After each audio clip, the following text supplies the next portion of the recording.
आज के इस विशेष एपिसोड में आपका स्वागत है।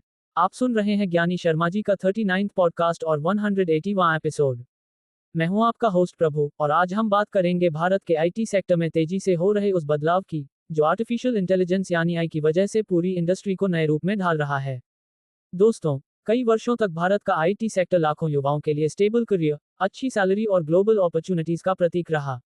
लेकिन अब ये सेक्टर एक बड़े स्ट्रक्चरल ट्रांसफॉर्मेशन के दौर से गुजर रहा है। ये बदलाव सिर्फ जॉब्स की संख्या का नहीं, बल्कि जॉब्स की प्रकृति का है।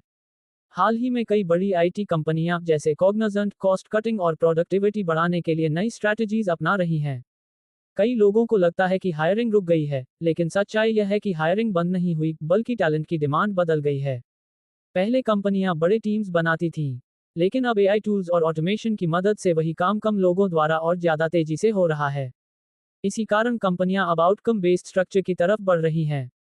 इस बदलाव का सबसे ज्यादा असर मिडिल लेवल एम्प्लॉइज पर पड़ा है, खासकर उन प्रोफेशनल्स पर जिनके पास 15 से 25 साल का अनुभव है और जिनकी भूमिका मेनली टीम मैनेजमेंट तक सीमित थी।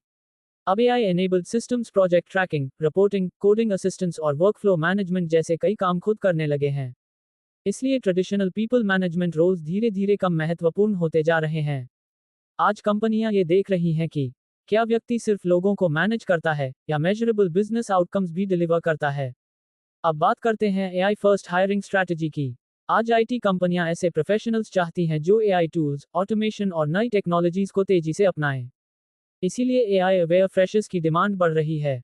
आज के engineering graduates prompt engineering, generative AI और ऑटोमेशन वर्कफ्लोज के साथ नेचुरली कंफर्टेबल हैं। साथ ही वे कंपैरेटिवली कम कॉस्ट पर उपलब्ध होते हैं। इसी वजह से कंपनियां कई बार एक सीनियर मैनेजर की जगह एआई एनेबल्ड यंग इंजीनियर्स को प्रेफर कर रही हैं। अगर हायरिंग ट्रेंड्स देखें तो कुछ साल पहले जहां बड़ी आईटी कंपनीज 1000 फ्रेशर्स हायर करती थी, वहीं अब ये संख्या लगभग 600 तक रह गई है। यानी फ्रेशर हायरिंग भी अब सिर्फ हाई स्किल कैंडिडेट्स तक सीमित होती जा रही है। सबसे बड़ा असर लैटरल हायरिंग पर पड़ा है।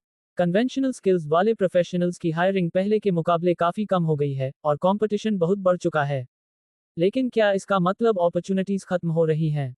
बिल्कुल नहीं। असल में अपॉर्चुनिटीज अब नई स्किल्स की तरफ शिफ्ट हो रही हैं। आज जिन स्किल्स की डिमांड तेजी से बढ़ रही है, उनमें शामिल हैं आर्टिफिशियल इंटेलिजेंस और machine learning, data analytics, cloud computing, cyber security, governance और कंप्लायंस। जो प्रोफेशनल्स खुद को इन क्षेत्रों में अपग्रेड कर रहे हैं, उनके लिए मार्केट में अभी भी शानदार अवसर मौजूद हैं। इस बदलाव की सबसे बड़ी सीख है experience alone is no longer enough, adaptability is the new currency.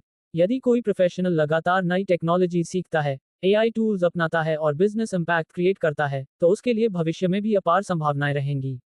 दोस्तों, आने वाले 5 साल भारत के आईटी सेक्टर को पूरी तरह रिडिफाइन कर सकते हैं। ये समय डरने का नहीं, बल्कि सीखने और इवॉल्व होने का है। तो अगर आप स्टूडेंट हैं, फ्रेशर हैं या मिड करियर प्रोफेशनल, आज से ही एआई लिटरेसी, डेटा स्किल्स और डिजिटल अडेप्टेबिलिटी पर काम शुरू कीजिए। क्योंकि भविष्य उन्हीं का होगा जो टेक्नोलॉजी के साथ बदलना जानते हैं। इसी विचार के साथ आज का ये विशेष एपिसोड यहीं समाप्त होता है। आप सुन रहे थे ज्ञानी शर्मा जी का 180वां एपिसोड। धन्यवाद दोस्तों, फिर मिलेंगे एक नए विषय और नई जानकारी के साथ।